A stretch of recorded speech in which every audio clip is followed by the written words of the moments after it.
Hey everyone, thank you for joining me this week. We're going to continue in our series of the I am statements found in the Gospel of John.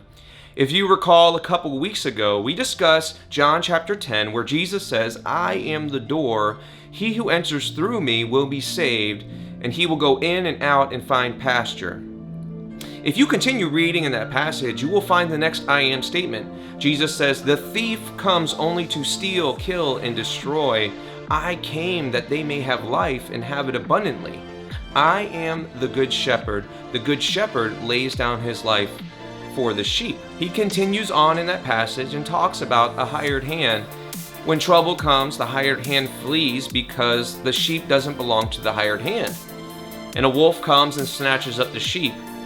He then says, I am the good shepherd, and I know my own, and my own know me. Now in this passage, you see two contrasting sides. You have the thief and the wolf, which represents the kingdom of the world. Those things only want to kill, steal, and destroy.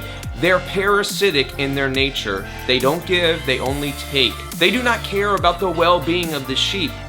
Whereas you have the good shepherd, that's Jesus Christ.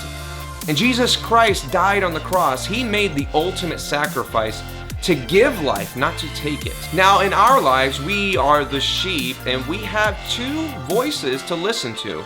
And the reason why I say that is that Jesus uses this imagery of sheep and shepherd. When it comes to sheep, a skilled shepherd will tell you that sheep will remember their shepherd's voice. And over time, they only listen to who their shepherd is. They recognize the vocal inflections and the gestures that their shepherd makes. And this correlates to us as sheep. We have the kingdom of the world calling to us, and we have the kingdom of God and Jesus calling to us. And we have two voices. When we surrendered our lives to Christ, we begin to recognize his voice. The more we develop our relationship with him, we begin to understand what he desires for us.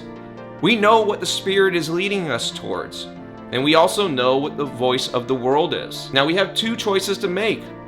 We can choose the things of the world, which lead us to darkness and despair and destruction. Or we can choose the kingdom of God, the things of Christ, and what the Spirit desires for us. Those things lead us to life, abundance, joy, and peace. In this time especially, you're going to hear many different things that are going to try to distract you. But ultimately, it's two choices. It's the kingdom of the world or the kingdom of God. It is a difficult choice to make because the things that the world offers are pleasing to the eye. They're very tempting, but they don't satisfy us the way that Christ satisfies us. Folks, Jesus is the good shepherd. Not only did he lay down his life for us, the sheep, so that we can have forgiveness and redemption, but he's calling us to follow him. Now, there's going to be a lot that's going to try and get your attention and tell you what's right and what's wrong. But here's my challenge. Listen to what God's calling you to do and be led by the Spirit. Thank you.